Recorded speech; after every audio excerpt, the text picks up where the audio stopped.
Hello. You know it's a good start, and you know it's a technical difficulty when Initialize is laughing at something I just said. But Yeah. it doesn't matter, Yeah. ladies and gentlemen, as we've just gone into pick and ban phase, so I'm going to hand it off to my lovely co-host and color commentator and play-by-play casters. Over to the champ select. Good luck to both these teams, and gentlemen, good luck. It is a pleasure, despite technical difficulties, to be working here with you. But we're here at Champion Select. I am, of course, Initialize. I'm joined by Nightmare. We've got Rascal Jesters versus Detonation. Focus me. And we don't have storylines. We don't have previews. We've got nothing. This is just we're a game. doing it live. We're doing it live, quite literally. It'll be the Jesters on the blue side, though, and that means it'll be Cog in the top lane, Hatchametcha in the jungle, still substitute Pink in the mid lane, Art at bot lane, and second substitute still in Nagy there as their support. However, unchanged, undaunted, unbent, unbroken, Detonation focus me on the red side. It's Ebby, Steel, Seros, Utapon, and Gang, the team we know and love. It is, and there's a few bands here that probably do need mentioning. I'm looking at Senna, I'm looking at Yumi as two bands that are off the table by Rascal Jesters, but of course on the other side, I'm looking at the Callista, which you've been surprised at the lack of priority on. Yes, and of course the Syndra as well as another one of those high priority picks. Karma and Trundle do round out those bands, but first pick is still for Graves. Super high priority pick at this moment. Rattling these off at quite some pace. Yes, the Callista is something I wanted to see more from the LJL. In week one, it was somewhat missing. We saw one game, one game, and then a couple of bans, but that was it. Whereas across the world, it has been ridiculously high priority as that priority 2v2 champion. Graves has been locked in, as you're saying, for Rascal Jester. Hatchametcha had a game of that against Sengoku, I believe, which kind of failed them. He ended up getting controlled a lot, and DFM are another controlling team, so this would be an interesting... Oh, go on, Steel. Yeah. There we go. All right. Okay, that's the other pick I wanted to see a bit more of, because Nidalee was another pick which we weren't seeing as much of from the LJL comparative to the world scene. And that, that depends on the players' champion pools as well. But Steel's thinking, yeah, sure, I can go for this. Yeah, and I do think that the Nidalee with the Ezreal, there we go, that's the name of the champion. There's a couple good poke options there, AD and AP, do a lot of damage. Nidalee brought in for Steel. I'm kind of fun with it. I think Nidalee Graves is a matchup that is starting to take up priority across the world, even if Graves is still probably that tier higher, maybe. In some ways, because Graves kind of brings everything he needs to do in his own kit, whereas Nidalee needs a bit of setup. And also into the late game becomes a bit of an Arden Athene spot. Ezreal is that S+ tier champion, the OP of the moment. He does a lot of work, but he's going to go up against Aphelios, who's not dissimilar to the Ezreal, can build a death stance, has ridiculous 3-4 item spike, and has that late game scaling. Ornn locked in alongside that Aphelios means that you're going to get that Molten Edge sooner rather than later. Rascal Jesters are setting up for some really good carry potential. And I also think putting Hatchametcha and Art here on your carries, the Graves and the Aphelios, especially knowing what Art can do on that Aphelios. Just look back to the spring playoffs. Art very, very nearly got Jesters past CJ off a monumental Aphelios performance and 1v3s in that. I'm glad to see him back on the champion. And one thing which we will continue referencing back to is that in that series, that round one playoff series between Rascal Jester and CGA, even though they lost, Art was our MVP for that series, as our little group, our stream. Bard has been locked in for game. He had a 0-0-15 performance on that Bard in their second game versus the not Rascal Jesters, against the Hawks. They were angry. They did a lot of work. A lot of that work came from Gang. Looking forward to seeing this Ezreal Bard lane. There's a lot of burst. That is level 1 is going to be brutal. The Mystic shots and the Cosmic Bindings definitely hurt at level 1. We, of course, turned into a second lot of bans, but I'm kind of liking the poke setup from DFM here at the minute. For sure. There's a lot of range. Potentially, you can set up with the Bard Stun. You can set up with the Bard Ult for something like a Nidalee to come through. There's a lot of setup there. Rascal Jester's banning away Ebby's Wukong. We saw them lose with that pick against Sengoku. We were saying on our podcast, saying between ourselves off stream as well, Ebby has some interesting team fights on that champion. He didn't bring a lot of that damage to bear. He had a good laning phase, but failed to leverage his advantage after getting a solo kill. So we'll see what Ebby wants to go towards. Of course, the Hecarim's still available. I know that you said you want to see a bit more of that yourself. I've definitely seen that, at least the counter picks. Ebby does play a good Hecarim. And again, I would probably contest whether he had a good laning phase on the Wukong. Went down 40 CS in lane. It's not a great place to be. Looks like it has been the focus towards the top lane for the Jesters, likely with the set ban there, and the support picks being clenched by DFM there, because of course Nagy is still that substitute pick. Taking away some of those comfort options definitely makes a lot of sense. And there's that Hecarim hover we've been talking about. For sure. Hecarim, once he gets to about 2-3 items, is really strong. However, might be going back to the tried and trusted. It's not going to be Aatrox. It's going to be the Renekton, something which the LGL, particularly towards playoffs, was using to really large impact. In fact, it was one of Sengoku's staple bans versus DFM in the playoffs, because Ebby had one game on the Renekton and then did not want him to have it again. He was that impactful on that champion. He was crushing lane, crushing team fights, and it was too much to deal with. Well, you can remove Vivid from the Jesters, but you can't remove the Jesters from, well, in general, because it turns out the support pick of Blitzcrank is eternal for this team, locked in to support Art in this lane. Yeah, who needs Vivid? Nagi's here, he's picking up the Blitzcrank as well. It works with the FLS because of Graviton. We know that. It's a well-tried combo. You can have those those free shot hooks where you just try and go for the 3-pointer, try and land a big score. There it is. Pink is going for his main. The Katarina, it was banned out both games in week 1. DFM throw down the gauntlet. Well, that is a wombo combo and a half, isn't it? You get a big Aphelios out and you throw a Katarina on top to clean up with a collateral damage, and I'm seeing a lot of burst right now out of the Jesters. Yeah, and look at the side of DFM. Who can tank up a Katarina that's fed? Maybe That's the Renekton. That's the Renekton. Who could stun you in place, but that's what you've got. I mean, there's also Tempered Fate does work quite well into the Death Lotus because you can just stun her in place. Sure, there is. However, Katarina can just E away from that. You can cancel it early, try and go for a reset. Ziggs is coming. It's not going to be the Heimerdinger, one of Seraph's specials. I know that production was pointing out that was unbanned. That's always something we need to be aware of. Is Heimerdinger banned versus Seraph's?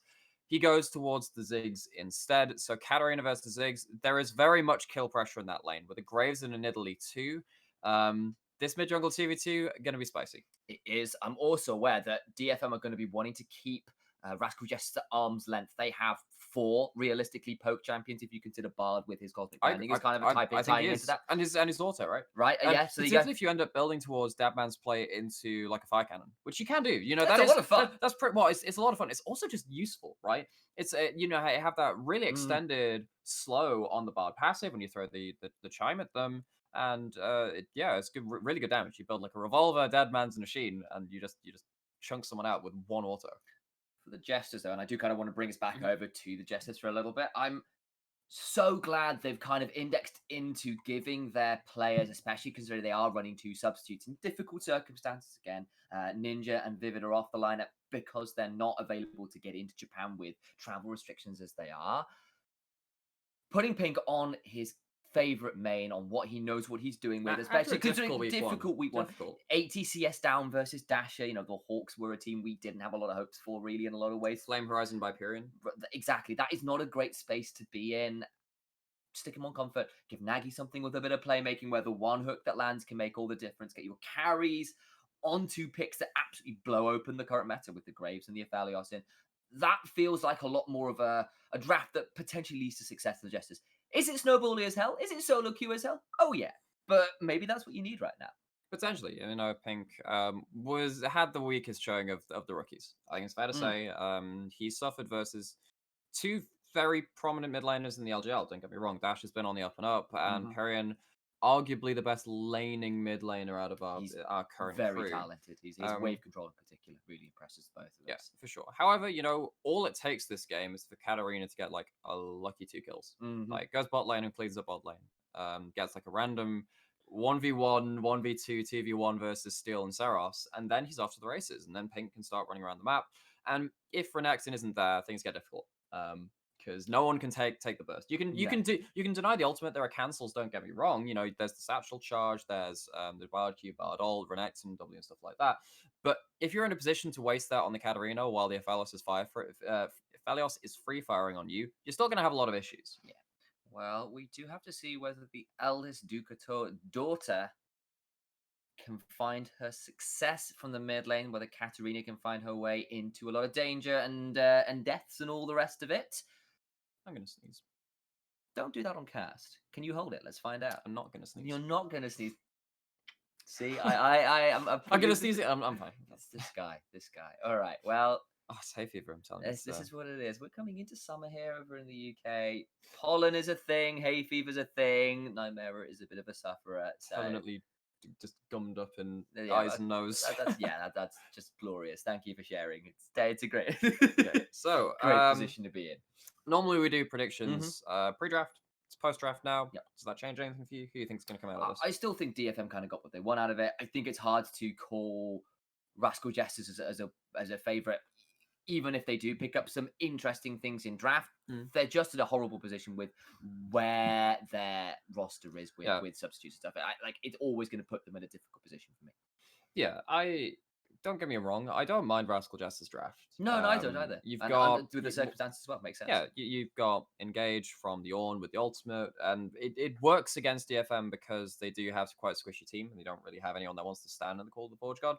Because if you are knocked up and there's an Aphelios there with an Inferno multi and there's Cat there as well, that person dies. It's not like you can particularly disengage from that. Well, yeah, or rather, you can't survive through that, so yeah, it's hard to disengage. There are stuff like Magical Journeys to be aware of. So Gang can get you out of those kind of situations, and then that kind of makes you think, okay, you're kind of waiting for a Grav to molt for Engage. That's kind of what you're waiting for. However, the burst is there for Rascal Jester. Do I trust them to pull it off versus DFM? No, not really. I think that DFM are a stellar team. They had an off week one in some ways, but I'm expecting them to come out on top. We are onto the Rift. Jesters on blue side. DFM on red. We'll see whether there's any level 1 shenanigans. The assist me pings coming up from the Jesters suggest they are absolutely looking for one. With a Blitzcrank level 1, I'm not entirely surprised to see this little bit of a top lane setup. They're doing the inverse of what you can do on the bot lane, and Ebby is in the bush. He's got to be very careful here. Jesters setting up the regular thing. Ebby in the bush needs to be careful. Look for the hook. He's not pinged it out. He doesn't see. Oh, missed it. Ebby gets away with murder. Gets away with murder, gets away with his life. What that will mean is Gang on the Bard can get a ward into the bottom side jungle of the Rascal Jesters. Means that jungle start will be tracked. And one thing that Steel DFM play well around is known jungle starts. They play around it well themselves. And Hatchemetcha was, as we were saying, in the pregame, he was controlled last week. He was against the Sangok in particular. Hatchemetcha was just ran around the map, even on the Graves. Even on the Graves, yes, that's completely true. It was difficult. I mean, it's not the easiest position for the Jesters, don't get me wrong, and when there's a lot of pressure put on to Hatchemetcha to find things happening, that does make things risky. DFM have decided, knowing where Hatchemetcha is starting, they're going to come in for an invade. So, but look where people are. I believe we're actually quite a way ahead of that's the not stream right now. So what we're seeing right now is going to be about 10 seconds late. Oh, well, we got this fight level 1 still going on. Hatchemetcha is taken very low, has to flash away from Steel as he pounced in. He also used the flash there. Cog still going forward. I'm going to keep casting until I'm told differently right now. I think it's probably the best plan. Cog taken low as well. Does that sidestep that spear, but forces a flash out. Does Ebby with his Q. And with the bouncing bomb, putting Pink back to mid lane with the use of the blasting cone as well. That'll be the end of the invade, but just delayed jungle starts for both junglers, but a lot of summoners burned for Rascal Jesters there in particular. Okay, seems like we're a bit more online with our timings right now. Still a couple seconds ahead, are we? But however, we can talk about some of the stats which are showing on stream. Who will win? Yeah, DFM have a large fan base. They're our reigning champions. They had a really they picked up a good win against the Hawks in week 1. They are definitely favorites in this. Yes, I think there's any other way to put it. The Jesters have the tools to turn this into a solo queue experience and snowball it in the other direction. We know what Graves, Katarina, Blitzcrank can do. Anybody who has played solo queue has seen what they can do. But DFM definitely have got what they want in a draft like this. And having someone like Ebby around and about, we're looking at an interesting AI bot that's telling you where the strength of some of these champions are at, notably Graves, Aphelios, Ornn. Yeah, Ebby's taking a lot of damage here, actually. There's no flash in Cog. He's had to burn his flash solo versus Cog. That's what happens when you start playing with fire early on. Renekton did not have level 3, didn't have as many tools as he might perhaps want, and it turns out Ornn doesn't need all that many levels to just turn around damage, especially when you're playing into a minion wave. For sure, yeah, and that was him with the flash advantage, looking to abuse that Ornn earlier into this matchup, which is a good matchup into Renekton. This time, he's taking a bit of a better trade because he does teleport back into lane. Also worth noting, Cog did have to use his teleport from that botch level 1. He did have to use the teleport from boss level 1. That's just where he's at, and it means both teleports, both summons down on the top side, and that's just an opportunity to gank up there right now. I think both of these top laners will take a few levels and some items before they're truly tanky, and there's HachiMecha. There he's just not actually quite on Vision, but will be shortly as Steel goes to steal this Gromp. They're just proxying this wave right Man, now. that's pretty rough. Yeah, they're just trying to deny the Ornn a little bit of CS. Actually, no, they didn't quite manage to do the full proxy. And Graves was there to potentially stop that from devolving any further. Devolving, that's exactly it. We're seeing the fight over the Gromp. I'm not quite sure who got that, as due to some slight technical glitches, but we'll be back and around as Steel hops his way over the wall, and that'll be the end of anything. Hook does land, but Nagi is doing his best, but look where Gang is doing a lot of damage down onto Alt, but that will be exhaust and flash down on the bot side for DFM. Right, so we had to tab away to open up a new stream link just to make sure that we're all on. I was like, what's going on with the Gromp? I need to do quick. Why are you flicking away from the video? Because we had some things we needed to sort out. Pink is unfortunately going to be frozen out a little bit from this mid wave. Saros looking to punish Pink there. Does jump forward, and Satchel gets a turret shot there onto Pink. And that is what I love about Saros on Ziggs, his use of the satchel more than anything else to particularly abuse opponent's positioning. He did it versus Ramone's Rumble last split. He's doing it here versus the Katarina. Katarina's pretty telegraphed where she wants to end up with those daggers, so using that kind of knowledge really well there from Saros. I just love watching that happen on the Ziggs. I have to say, playing as Katarina, this might sound a bit masochistic. I really like playing as Katarina in lane. I'm a mid laner myself, and there are a good amount of Katarina mains out in solo queue, and I've ran into a couple, which I know personally actually ran into them randomly in solo queue, and it's just a very fun experience knowing that you can get killed at any time, but also she's squishy enough to be killed at pretty much any time herself. Ebby, once again, taking a bit of bad trade versus Cog. This time there's no teleport to reset, no flash either from both top laners. No flash, no teleports, and no retreat for either of these top laners. Ebby trying to get into that wave, but has to be a bit careful. Pink has level 6 and is roaming up. Ebby needs to be very, very aware that a Katarina will absolutely look to abuse that Renekton on such a low HP. There's some crocodile skin boots available for the mid laner of Rascal Jester. Can the substitute find what they're looking for? Gonna dive in. Gets it. First blood for Ornn. It's easy as you like. It's easy as you like. So, wait. Rascal Jesters are winning on both sides of the map here. They have priority in bot lane. They get a dragon. They get first dragon. They get first blood onto Cog and kill participation onto the Katarina, who backs through a revolver, getting towards that Gunblade. As soon as Katarina hits Gunblade, that's it. Late game Katarina's online. That's all she needs. And frankly, having burned 2 flashes, Cog being down a flash, I expected more from Ebby. And this is another laning phase from him that's been a little bit suspect, a little over-aggressive. He's been looking for kills and kind of been being abused by the range differences, just taking minion aggro the entire time. He has. Saros doesn't quite manage to get a plate there as well. I mean, that's one of the things about particular the Ziggs matchup here is that Kat, when she does want to roam so much, Ziggs can just satchel your tower and kill it. However, with the plates up and available in the early game, he hasn't managed to get any yet. He hasn't managed to do too much damage to that tower. Well, it is, all in all, only 100 to 200 gold lead here for the Jesters, and mid lane is going very well for this Ziggs. The range discrepancy, the roam, we kind of just been over that. Steel's doing just fine on this Nidalee, but so is HachiMecha on the Grave, which is a bit of a change from last week versus Sengoku Gaming. Bot lane, about even as well. It's just this top side where there was a bit of an eyebrow raise there from Ebby a couple times in a row. Couple of times in a row, and now Cog sat with his flashback available to him. Nagi actually going to walk up to Gang here. There is the magical journey available. You can hook people out of the tunnel in case you weren't aware of that. That's what Nagi was going for, and Gang gets away with that speedy trip. Well, called the Blitzcrank's bluff and does manage to work their way out. Level 6s are starting to come through across the board. Utapon, as we just saw, hit it in the bot lane through that true shot barrage across the wave, looking to clear this out nice and swiftly.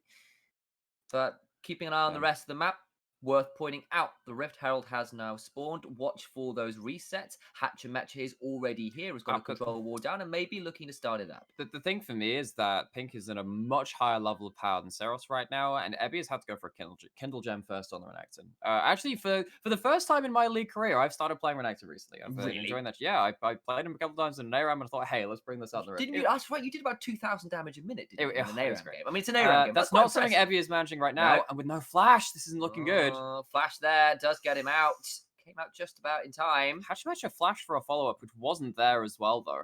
Okay, that's a bit risky. Steel came looking for a spear, but it was a bit opportunistic, I think is the way to put it. But Gang has roamed up, and with Hachimecha with no use of the flash and no ult from Cog, maybe that instead changes this Rift Herald opportunity over to DFM. It has spawned, Steel's around. They're going to clear out a control ward and think about starting it up. Yep, there comes the spit. Okay. So Call of the Forge God is now down. Dominus available from Ebby, but no flash available on the Renekton. No flash Ws, no E into that as well. Nagi and Art are here on the bot side, but Art doesn't have the Gravitum to have that setup hook. Looks like Rascal Jester just going to seed this Herald and say, look, we tried to use the Call of the Forge God, didn't work out for us. Utapon being zoned out from bot wave now, which is kind of unfortunate for him, but of course he did have a bit of alone time on that bot lane wave, so he's doing all right for himself. Should be able to get something here. Ebby and Steel now roaming up. Can the empowered Cole the Meek come down? Can they get this done? There it is. There's Ruthless Predator trying to get some. Just not enough HP. And this is the problem. Looking for the stun there from the Renekton. And he's got the Kindle Gem. He's not gonna. Well, he's been forced to go into a slightly more defensive route. Cog just getting hit tagged by a spear there. Ebby, of course, does have the ult available to him. Cog doesn't have much mana left. He has been using his W very well. Okay, here we go. Well, can they find anything in it? Look, Hachimecha's coming up, though. There's the flash in. And Steel's going to be in a seriously awful position. Oh, he's knocked up by the E. Oh, this is horrific. Well, there's at least something. Maybe he can get out. That is not quite enough damage. And Steel works his way out. But sloppy. It's sloppy. The heal, very timely there from Steel. Thought the challenging swipe was going to burn it down. Cog has no mana here. I'm not sure he really wants to stick around.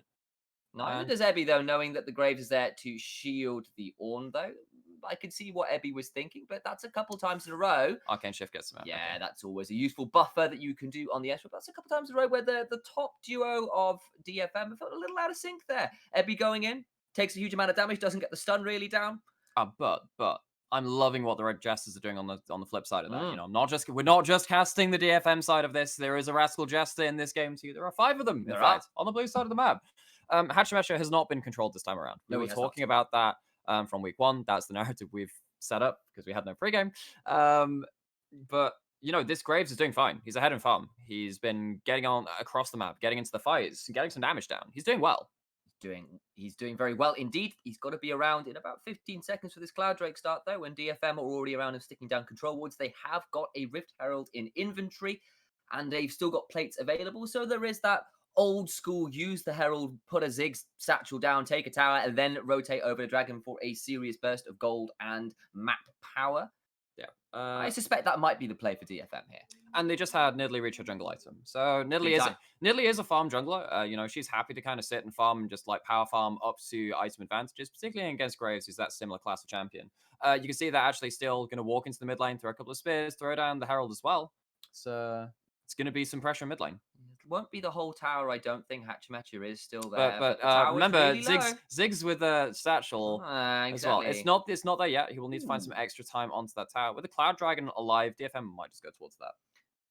The other thing is there is just no vision available for the Jesters in this river. And versus that can be jungle item on the Nidalee versus just straight poke from the side of DFM. Walking into darkness versus poke is actually genuinely really scary, especially if DFM can work out where the Jesters are. They can land that poke with a little bit more ease, and they're already forcing Pink into a difficult position under this tower. It's an Ocean Soul thinking about going for it. It will be an Ocean Soul, but it's a dragon apiece, so no one's stacked 2 dragons up to put a lot of threat down. Gang walking into Hachimecha, but won't start a fight.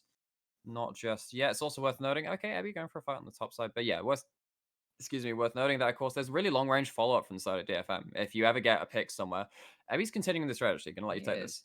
We are going to see a bit more of a trade. He has got the Fade, gets enough stun down, but the tower is reached in time by Cog. And what would have happened if Ebby had actually gone back and had a Fade for those attacks earlier on? Might have been able to get something done. He did have a Fade right there, at least. He finally had the Fade. We saw a little bit more of a trade. That was feeling a little bit more positive. Hachimecha is sticking around in this mid lane to try and prevent Seros from getting to this mid lane tier 1 and satcheling it. Desperately looking for wave clear, and the Gunblade has just now been completed. Cog has to be careful. Stop the back here. Will stop the back that lands. That's going to be pretty big. He's thinking about going for the pounce. Here comes the wave. They're looking for the dive. This time, it's just, well, easy as you like. Let's put it that way. No way out for Cog.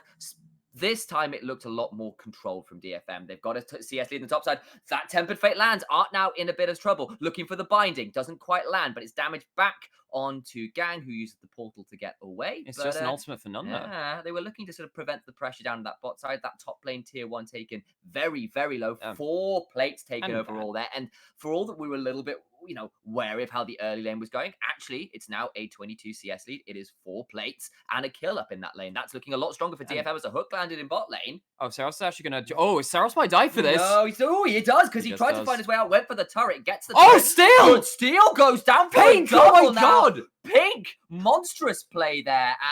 All hail the Katarina main! Well. That's what you get. Saros was trying to bait, thought he had steel in his back pocket, but Pink is there, gets the double, and trades that turret's life dearly. Ooh, goody, a collectible trading card. Hook lands with the Hurricane Shift. Is there? Pink had a Gunblade, had himself the Ignite, just puts down the Death Blossom. And you're talking about, Saros. Satchel usage. That's what makes me a really big fan of his Ziggs. He just used the Satchel into death there. Because he tried to Satchel the tower, it meant there was nothing to cancel Pink, nothing to escape with. He just dies. I want to see this replay again. So I think he was trying to use the Satchel to get out and blow up the tower. Yeah, he tries to do both and kind of ends up having the worst of both worlds. Because he has to bounce himself back across the Death Lotus. And Pink then just uses the resets to go back with Stack Conqueror onto the Nidalee. Yeah, that was Steel thinking, I'm full HP. Katarina can't. Oh no! Oh my God, no! That's kind of interesting, and the gold is still looking in at 15 minutes here. 2,000 a lead of DFM.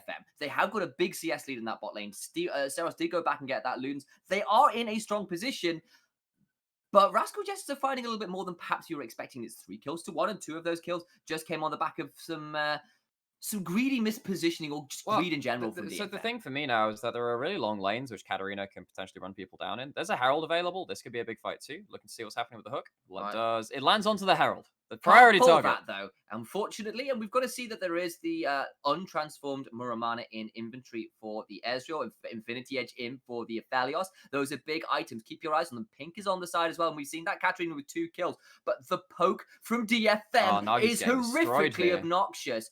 Just absolutely obliterating that Blitzcrank. But yeah, here comes the Call of the Forge God. Doesn't get anywhere. Who's gone in? I think Saros is dead. Found his way in. Somehow, I think it was that a hook or something, wound his way in. But Emmy goes in. And Saros put so much damage out already, it made so much difference. Steel's going in as well. Nagi is there, and this cat is on the prowl. And Saros goes in, but he starts with a fight that leads to a 4-1. So Pink never managed to get a Death Lotus off.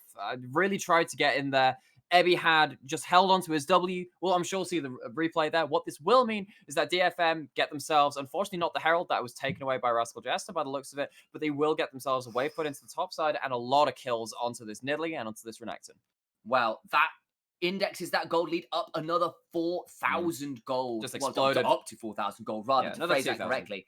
It's massive play. It looked good. Saros fight ends up way too deep, puts a load of damage out, gets people low, and then you look at people like Steel diving in.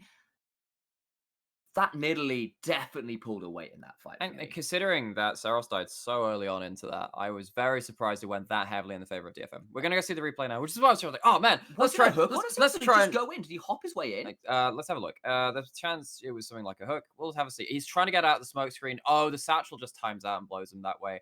And then he gets CC'd into oblivion. That he still gets his ult off, and that means something. And then the exhaust is there for Pink at the back end of it. Ebby dashes forward. We know what happens after that. Still gets 2 executes, and Ebby gets a good amount of damage done too. Building up towards that blade. The Ruin King doesn't have it completed for this dragon fight though. Although, will it be a fight? I'm not sure. Rascal Jester wants to contest. That's the one. We're going to see that the dragon is not going to be contested. Once again, Vision is very much in the favor of DFM and the River, and we know what walking into Pogue versus no Vision is like. Hatchmech has got a complete jungle item, by the way. That's important. Can start doing damage, but he's done pretty well in terms of the farm, but the kill involvement and now the Athene's completion for the Nidalee puts her in a very strong space. We're looking at 2 items in for this Ezreal. There is no transformation yet on, of course, that Muramana, but strong point for the Ezreal as well. DFM looking pretty content in this, even if there has been a couple moments where just to find a look at least for kills. So Steel is here in this bottom lane. So this could be... Okay, no, Pink really wants to get away from this. Looks like... He's got a lot of damage. So if you can find his way in on these two, could be a lot of danger. But He's they're afraid of pretty the aware. satchel, and And Gang's Gang's here here as too. well. There's Temper no one on Fate. his side of the map. Yeah, just cannot walk forwards. The Tempered Fate lands, though. Gang, monster hit with that one forces the Shumpo out of pink. Yep. But, of course, unless you hit that Cosmic Binding straight away, there is very little you can do to hide that cat or lock that Katarina down. Yes, the trade of the ultimate for that 8-second cooldown, which is reset Yes. upon picking up a dagger. Such a worthwhile trade. Jesters do might take this turret. Nebby's going in. He's hard for this one. He's going to go find if he can get onto this Graves. A lot of damage out, and the kiting again. Ebby, what is it with you and going in on Graves? That is a big misplay. Pink now might get Cosmic Binded. This time he doesn't have the Shumpo. In fact, he does. He has the reset. Turret goes down, and Pink manages to get away with his life, whereas Ebby certainly does not. He was trying to save the tower, went in, and, well, died is the long and short of that. One big thing now is that Orn items are going to start coming in the next couple of minutes because Kokok's at level 12. One more level, he'll have the Forge-Fire Cape, and I don't know whether he'll be building up to the Abyssal Mask into, what's it called again? Is it the Infernal Mask? It's Infernal Mask, yes, it is. Yeah. And, 2 more levels, then we've got Molten Edge, and then we can see what starts happening around this map with those item breakpoints, starting to even up those stats, if not the gold. Well, let's check in again a little bit here as we're sort of edging towards 20 minutes. It's still about a 4,000 gold for Detonation Focus Me. They've picked themselves up all outer towers, which is good news for them. But the Jesters aren't going quietly into the night this time around. They've still got 5 kills. They found some good moves versus Ebby in particular, who's been a little over-aggressive, a little over-eager versus Cog, and Hatchamech has been in the right place, at least in that last attempt there. There's a second item in for that Graves as well, as managed to pick up the Umbral Glaive. Katarina potentially going for a death stance. Yes, here. that is meta. It's also why she's really strong right now. Look, justify this one to me. She heals a lot. It means she stays alive longer to get her Conqueror stack. She is a hybrid champion anyway, so she gets the AD benefit on her Shumpo and on her daggers. It's still a very fine item. She doesn't really care for the CDR, but it means that she survives to do... Honestly, Katarina only needs Gunblade. That's the only item she needs. Everything else sets up for that. Death Stance just lets her do more with that item. There you go. That's Katarina is meta, and I'm horrified by the thought. So it's been meta for a while. I'm just glad I've never seen it somehow, some way. You don't play mid, that's why. Yeah, that's true. But I do play jungle and have to deal with it occasionally. Katarina jungle. Oh my god. No, but like invading the jungle, turning up with people to blow me up. I don't appreciate the mid lane level discrepancy versus junglers. Junglers clearly deserve to be the same level as solo laners. Take me back to season 9, man. God, this is why we're estranged brothers. Well, soon to be. Ebby pushing into the spot lane. As much as he's had some really duff showings of points in this game, he's still 20 CS up on. Teleport in, not teleport in. Not going to find Magical Journey in. as much poke as they would like, but that will allow Jesters to walk up against Seros. He needs to be a little careful. There's the hook. Seros now in trouble. There's the silence well. Just finds to flash out, but it will be burned. Do get the kill there with the collateral damage. And Umbral Glaive lethality means that Hatchamecha bids Seros good night. Hey, Nuggy lands a great hook there. Forces both summoners out of Seros, and he kills him. Anyway, 0 and 3. Seros is having a bit of a shocker himself. Yeah, he's picked up lots of farmers, picked up towers, but there's been a couple moments where he or two has been stepping forwards really aggressively. And this time I think, was probably more on good play from Jesters than bad play from Seros. But that play around the Herald, the play around that first turret, was a little bit suspect. And DFM just playing with disrespect, I think is the way to put it. Not just a little bit suspect. So remember, we're talking about Spring Split champions. We're talking about a team that we potentially might want to send to Worlds Play-ins. This is not looking good for DFM. And it's we will be asking questions of them regardless of whether they win this game or not now. We will be asking questions. They are still in the lead, don't get me wrong. They've got 3,000 gold, and that's just off the strength of good map play, good towers, gold, lane, and all that the kind lane of thing. Was not bad. And then exactly that. And but the Jesters aren't out of this game, which I think is an interesting point. And that's good gold onto Pink, who had a difficult last week, 2-1-1 on this Katarina, not far away from this death stance. It is 2.5 items on this Graves, who is looking pretty terrifying. Ebby's going to be shoving up in this top side as the Ocean Drake is spawning down here, and for once the Jesters have priority in the river. They do. They have the Crescendum turrets on Art as well, so he's very happy to stick around and zone people out.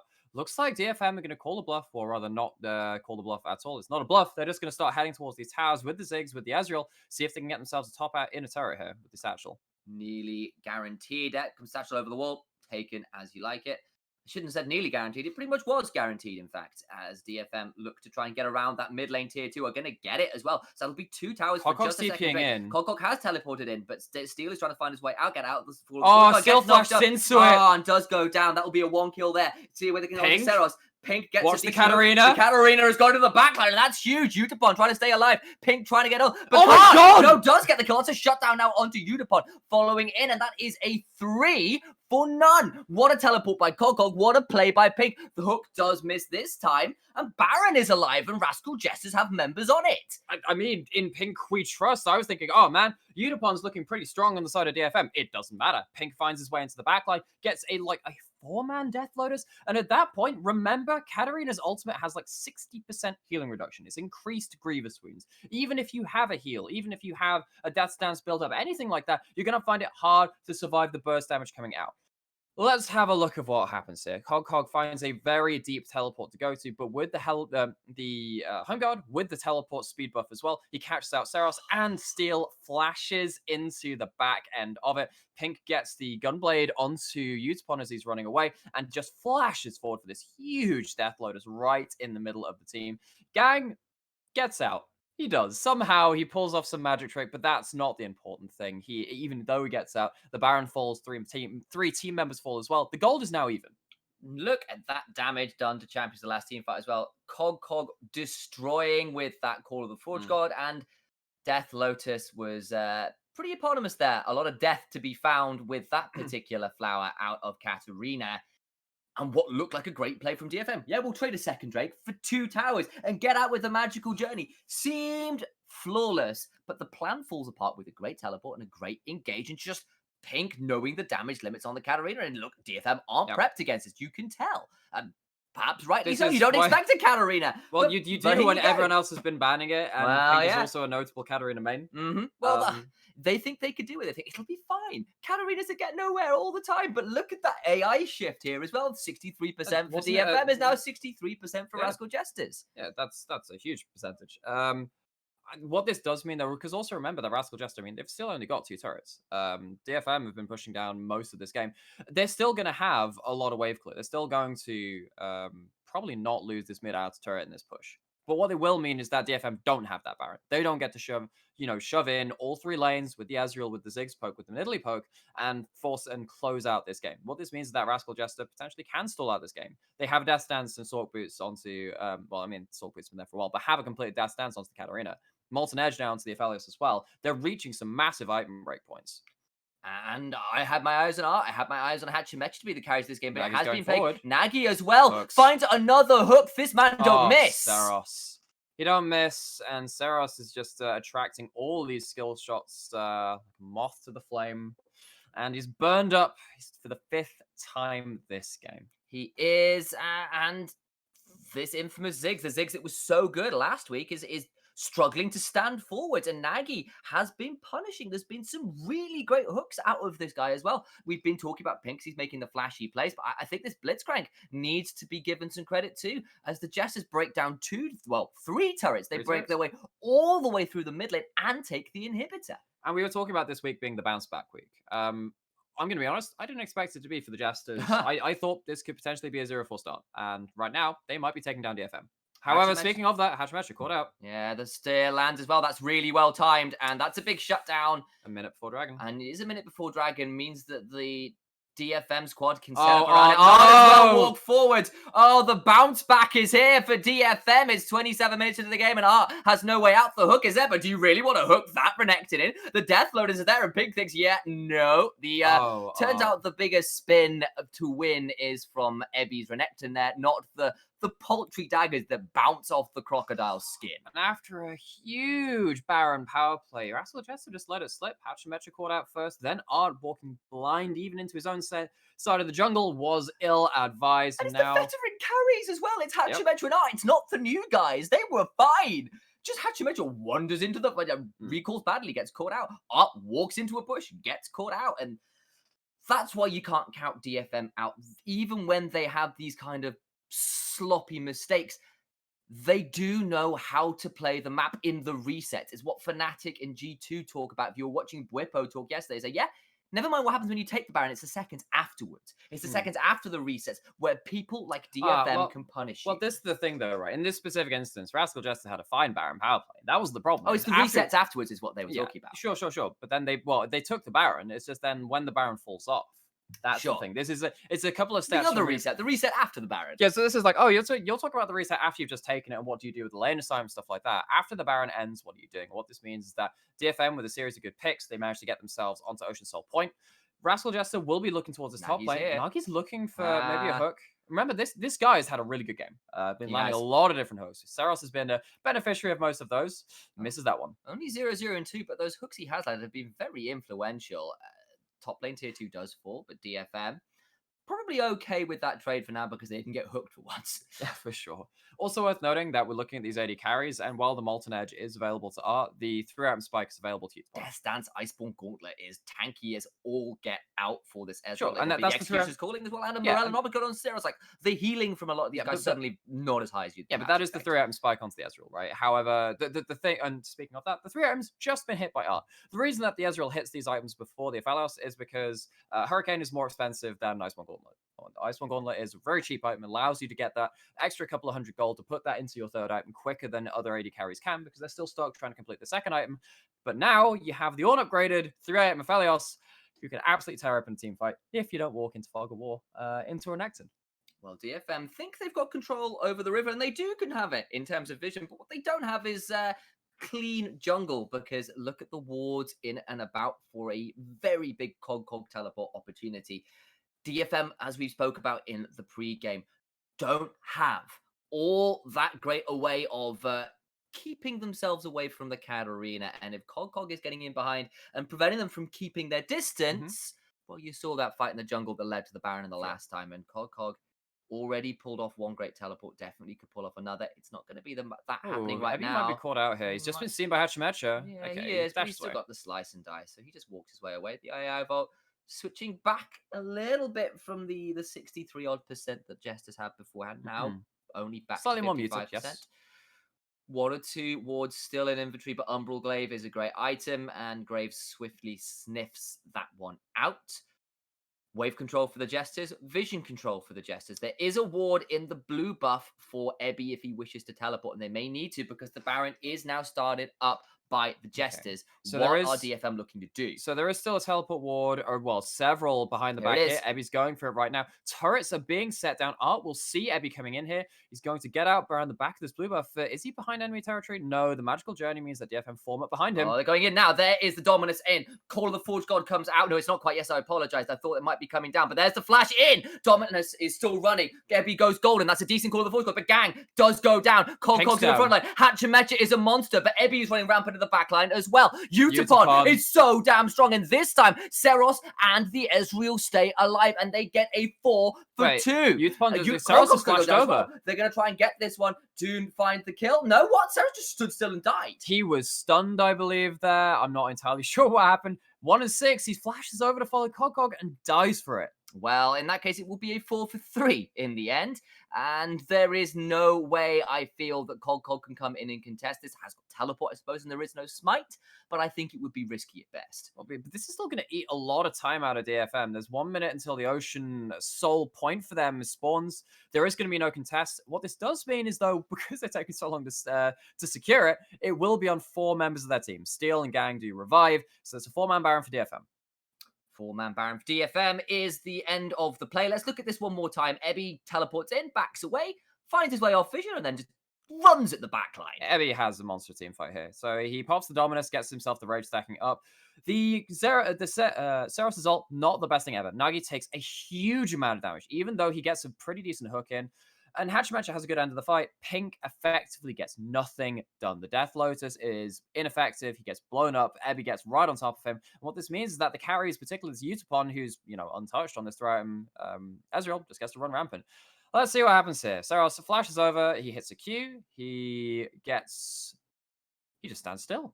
He just stands still and does nothing. Maybe he just ran out of cooldowns. Maybe he thinks that the Cog's too tanky. But that's a massive miscalculation from Saros. maybe he thought he was out of range of the pillar, but he wasn't, and Seros goes down. No, that wasn't a stun. He was He just able. He just stood there. Maybe he just thought he was out of range. He was waiting for cooldown. Yeah, so I he don't was know whether he had it. His passive auto attack. I'm not sure would have killed there, and even if he had it, which of course he might not have had, I would think that's just a massive miscalculation. But that costs him Baron buff, costs him his life. But I'm not sure it's going to cost them the game now because DFM pushing into this top lane. They are pushing in, trying to get onto this top lane tier 3. Don't quite find it. Nagy does just go wide on that hook. Still a terror there. The teleport coming out towards Ezreal teleporting the bot lane for blue buff. Oh no, teleport for the dragon. Right, gotcha. Yes, that important thing. He was going to try and sneak in, but there is a ward there. He's going to prevent this from being as sneaky as perhaps DFM would like. But with the Ocean Soul available, Baron still on. DFM decides this is more work in. Here's a teleport. Wait, Seros isn't here yet. This could be a momentary 5v4. They do get the Ocean Soul though, so that's already secured. It's just the fight now that Rascal Jesters can look for. Steel is pretty low, but Ebby is still in the backline, tanking up as much as they can. Right, where's the Katarina? Where's the Katarina? That's a good hook and shut down now for the Aphelios. That was a little bit of a glitch on the spear Japanese, lands! but the spear does land, and that means it's now a 1-for-1. Great play out of Steel to pick up the retreating kill. Ocean Soul and a 1-for-1 as Ebby bought loads of time in the front line.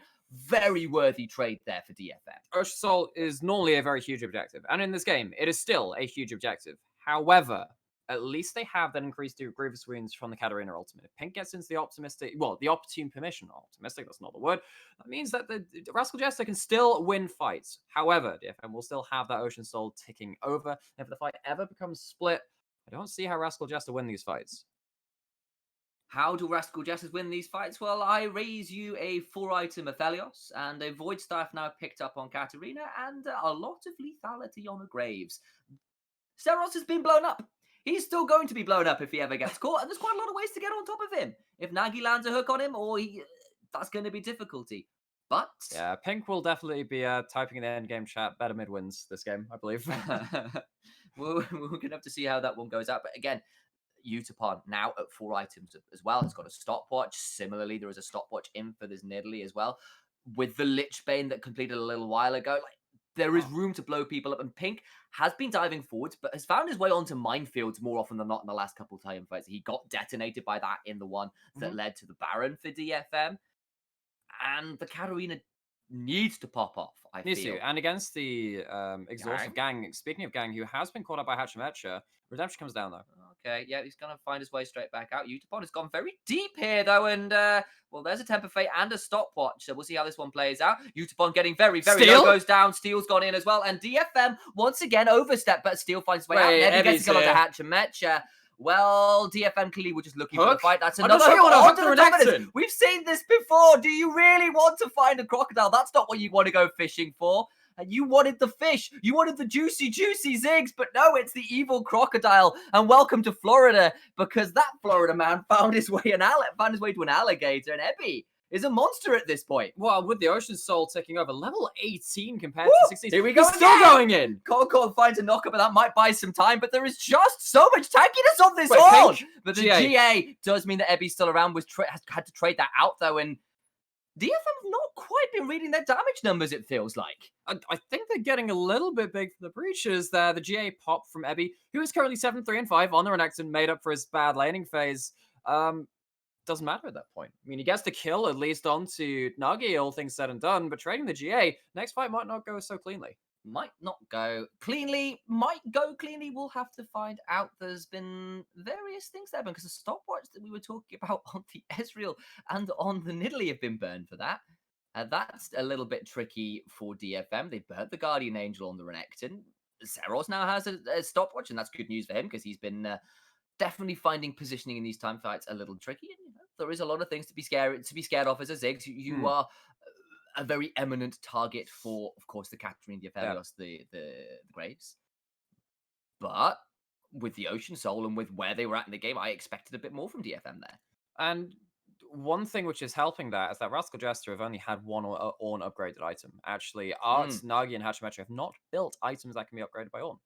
That's actually really true. There's no Ghostblade on Hachimecha, no Black Cleaver. That feels like a mistake to me. There's no Infinity Edge onto him either, although the Crit Ray is a little bit hard to build from the jungle, I guess, from nowadays. And of course, the Blitzcrank finds it a little bit hard to build some upgradable items. It looks like Pink will be going towards the Zhonya's Hourglass at some point that will be able to be upgraded, but that's still a lot of gold to be used up until that point. Earned, rather, used from. When those spikes come in, and should they, then that will be a good news for Rascal Jesters. But DFM still have map position right now, especially as the Baron goes live. Ebby and Cog trading in the bot side, and Ebby still winning out in this matchup. Got 90-odd CS up in this lane, has got a Blade of the Rune King and a Death Dance. Can definitely chunk through an Ornn if given the opportunity, but that's not what Cog is here for. Cog has just been here to put out some monster ultimates and keep the dives from functioning. He has survived on slivers of HP and turned around fights that seemed by all rights lost. And speaking of all rights lost, we'll see whether Rascal Jester will be willing to give up the Baron. I'd imagine they do want to contest that, but they're kind of struggling to get vision across this map. Hatchmesh are now coming in with the Elmo Glaive, able to help out with that. Pink also using the sweeper. The Nidalee traps are proving a little bit troublesome with that as well. They kind of give that artificial vision for DFM. Ebby's pushed up the bot lane. Cog recalled, has the teleport available. See if there's anything culminates from this mid lane grouping. Keep your eyes on Nagy. He's potentially looking for something, just positioning, kind of posturing aggressively in that lane as DFM were trying to shove these waves up in preparation for the Baron. Ebby finds his way onto Cog again. The slice, the dice, the Cull, the Meek. Gonna see whether the Ruthless Predator's gonna stick around. There's a second part of that. Dominus is put down. Utapon's coming, but so is Pink. This would be a lot of work. Gonna try and get the flash out of Cog is what it will be. And that Call of the Forge God trying to find people in the jungle. I'm assuming, because otherwise they're just going nowhere. Oh, I think they just said, look, we're probably not going to kill Ebby at this point because he's just too high up on the HP. Even with Pink there, Youthpon coming down, trying to secure the kill. Force the flash out at the very least. Hatchmesh are now going to get some free time once again, clear out some traps, clear out some wards. And we're left at this awkward status quo for both teams. What's also a little bit awkward is there are two Uber buffs on the board at the same time. Who's going for what? When? We'll have to find out. The Jesters are thinking potentially Baron is to trying play. to Ebby's going to go over the wall as well. Yeah, DFM, I think you're trading this one out. They're thinking about trading this one out. They do have the double teleport from Utapon and Ebby, so they could potentially solo it out with those two. However, the Baron stopped by the Bardol. This will buy them a lot of time. Okay, what health is the Elder Dragon on? We just don't know. It's only going to buy time. There's the Elder Drake out. DFM. So Baron versus Elder fight. Right. They need to see if they can stop back. So they're going to try and get towards some turrets, perhaps for DFM.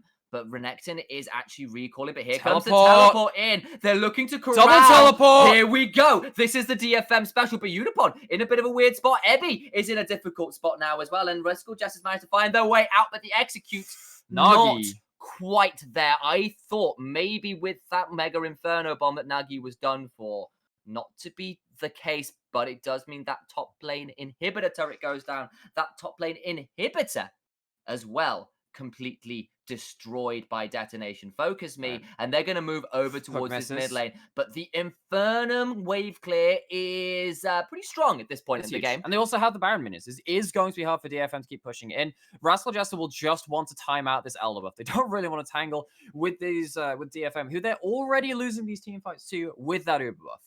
And Elder Drake with poke turns poke into nuclear warheads. We have seen this before. There is a lot of items and a lot of damage on the three main poke champions of DFM. If a couple of those abilities land, then someone can just get executed. Yes, also worth noting, DFM, Ebby has his GA backup. That will be important. We saw how much space he was buying when having to pay attention to his own life. And we did see that one fight where he did have the GA. Just the amount of work he does with that item available is pretty huge. Art now going to make his way, clear out that bot lane, and head back towards the mid. Infernum just doing a lot of work. True Shot Barrage comes out. I don't think it really tags anybody. They get a little bit of damage onto the tower due DFM, but that's about it. They're waiting for a Blitzcrank. They're waiting for the God Hook. Well, why not? We've seen one or two be pretty impactful thus far from Detonation Focus Me, but with the Magical Journey, Gang can find his way along with the rest of DFM around the map as such as they wish. And that mid lane tier 2, even against the Baron push, is taken down to about half HP. Another hook misses. Does miss. Ebby now stepping forwards, kind of stepping onto Cog, getting a lot of damage down. That's a knock up there. That's the Elder's still there. The Elder is still there. Just to be careful. There comes the Tempered Fate. Art has been caught. The DFM thinking now it's the time to fight. That's a flash in for the silence from Nagy. Doesn't get anything out of it though. The redemption down. Ebby trying to get damage. There is about 15 seconds left on this Elder Dragon, and DFM will force the Jesters away from their mid lane inhibitor turret. Mid lane inhibitor falls as well. Could be triple inhib. DFM are looking for it. Rascal Jesters seeing what they can find. Ooh. That is a speed up. Hook land! And that will be a massive God Hook that we call for onto Unipon. He is dead. Ebby now flashes away, but it is only the one kill. And there are minions streaming into the Jester's base. They cannot afford to go for more. I think maybe you could just leave Art to wave clear on this huge Aphelios. That is the hook which keeps Rascal Jester in this game. It means that DFM can't stick around, look for anything more. There are no more objectives on the map, and the Baron buff is timed out just after that Elder Dragon buff dropped off of DFM. Means that we're once again at the status quo. I think I speak for all of us when I say I am grateful that the Elder Baron does not exist as a concept. That would be a raid boss of epic proportions. Maybe it'll come out in the next World of Warcraft update. We'll have to wait and see. But for the first time in forever, seconds, Rascal Jester are on the other side of the map. Utapon's not up for another 10 seconds. They've got a chance to shove in and maybe get this mid lane inhibitor turret. They're going to be around. It's a 4 versus 5. And if DFM take this fight unwisely, then there is a world where with minions and where they're at, there is Tempered Fate onto Pink. Are they thinking about going in? Dominus is up. Yeah, DFM are thinking about this. Utapon is back. Hatchimage taken to half HP. Ebby has not got flash, but finds his way onto Nagi. I'm not sure. Again, the Fisherman wants that one. Flash in from Gang, but just dies. He just gets looking for the blinding, but it's a 1-for-1 now. Utapon does Nagi support for support, but Art is definitely doing damage. It is Calibrum and Gravitum, not the best teamfight DPS combo for the Aphelios. Steel on the side, and the poke, the extended trades from DFM are just so obnoxious from this range. Rascal Jesters just don't have the sustain. They're doing it. Ebby does not survive, but he's got a GA. Art now got Severum and Calibrum trying to survive. Flash out. This guy on Aphelios this late in the game can do a lot of work trying to stay alive. He's trying so damn hard. Pink gets one. He's got Steel, but Art does eventually fall. This Katarina now trying to clear out the wave. Can she do it? But the Iceborne Gauntlet slows, and the Satchel charge into the wall. Seros and Utapon finally do it. The TP into the base. DFM in the... Well, that is a 3 versus 1 looking to end this game. It's only one Nexus turret remaining. That's all that was there. The minions took care of the first one. Trying to kill minions, but Seros has got a wave here. I don't think they're going to be able to hold on. We'll find out what they can do. Hatchimetra goes down. That Mega Inferno Bomb potentially spells the doom of Rascal Jester's hopes in this game. One Nexus turret remains. Nagi is trying to hold on, but I don't think he can. The Blitzcrank falls for the 4th time. And DFM, it was sloppy. It took 45 minutes, but they do take down Rascal Jesters. I mean, I don't have words left for that. That was just such an insane back and forth. We rarely have seen the late game played out in the LJL, and we've rarely seen it being played out to that extent. We're going to need to take some time to have a think about what we're going to talk about after this game. We're going to go to a quick break. See you soon.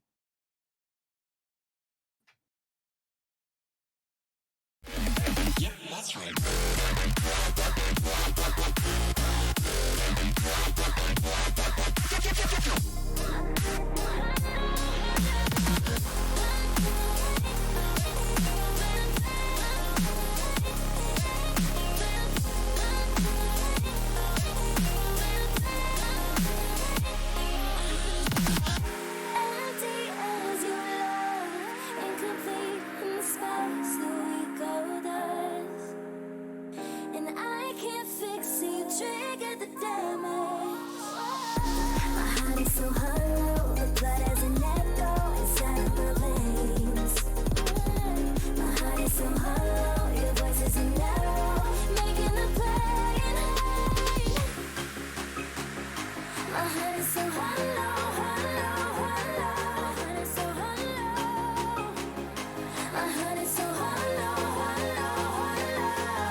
Hello everybody, and welcome back to the LJL cast. What a game Rascal Jester gave us versus DFM. So much to happen, so much to unpack, yet so little time, gentlemen, we have at this brief moment.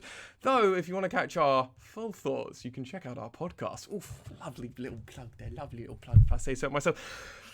Gentlemen, before we go fully into everything, let's just talk about the little awkward question in the room we're having, which was Syros and the performance from our all-star mid laner.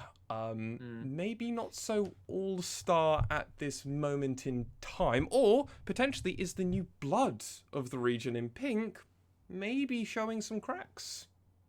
I think he was very disrespectful this game. I think bluntly that's what I put it as. He looked shaken. He looked like he didn't necessarily calculate particularly well. I think that he had some decent ults that game, but that's the bare minimum. When we're talking about Saros too, we hold DFM to a high standard, and we do that reasonably so. They came back in spring finals and semifinals versus V3 and Sengoku with aplomb. They came back, and they just crushed this region. This is not the start we want to see for the split from Saros. I mean, I think to the Jester's credit, as much as we've got some question marks about the Ziggs performance, I have got to give credit to the Jesters, particularly Pink and Nagy, and how they played against us. The hooks against that Ziggs were really impactful. Katarina looking to aggressively punish the Ziggs, stepping forward in team fights and around that first tower. Credit to the new blood who had a rough week last week. So, as much as we have to criticize Saros for some of his disrespectful and overconfident plays, like, we have also got to give serious credit to Pink, particularly on the Katarina, who looked great. Well, let's actually go further on that point before you go fully off on a tangent of your own initialize.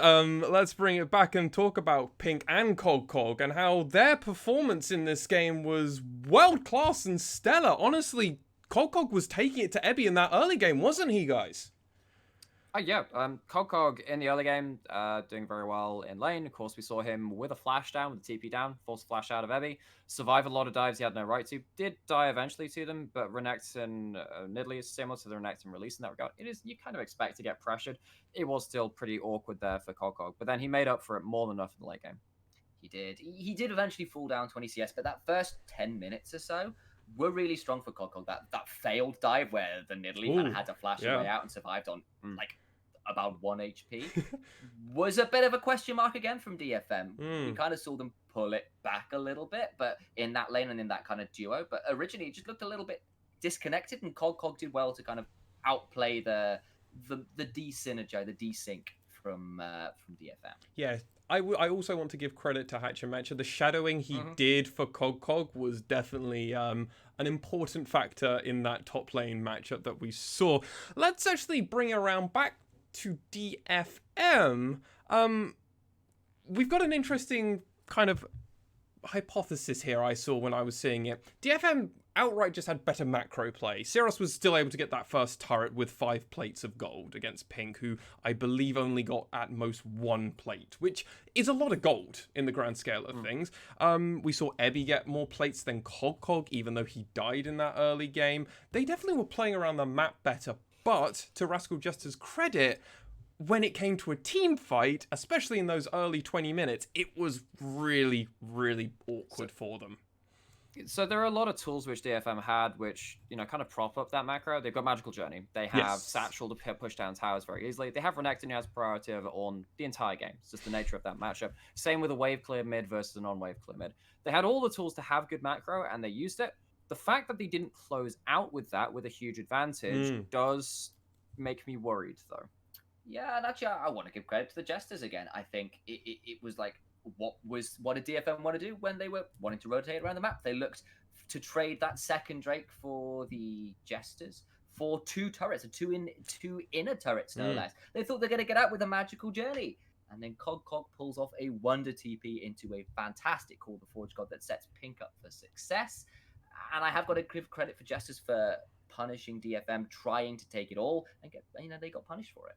Yeah, I was honestly really surprised that the Jesters were able to collapse so well into that fight. Cog coming in from behind. Whoever made that call on Rascal Jester's side, I hope they get the pat on the back, even though they got the loss at the end and they got that L. they still played phenomenally with that. Gentlemen, is there anything else you want to bring up? We've been praising the Jester a lot. We've got some question marks, but at the end, DFM did close it out at the end. So some credit is still worth and due to them. But how much would you both want to give it to them, especially as the Jesters are playing with 2 substitute players at the moment? Congratulations, Pink. You've played your one and only professional Katarina game. Never No gonna one get is again. ever Never letting gonna you get play again. that again. Yeah, So no. enjoy it while it lasts. Yeah. That's a first pick option, isn't it? Potentially, or at least it's, or if that's the thing, if potentially if Jester get onto blue side, maybe we might see a little bit more of it. Those red side bands are a little more locked down. Let's find out. We will have to find out, and we might find out sooner rather than expected, as our next game of the day is going to be Burning Core facing off against the Jesters themselves. So, with that all said, we'll be back after this very short break with more LJL action. Tune in and stay around.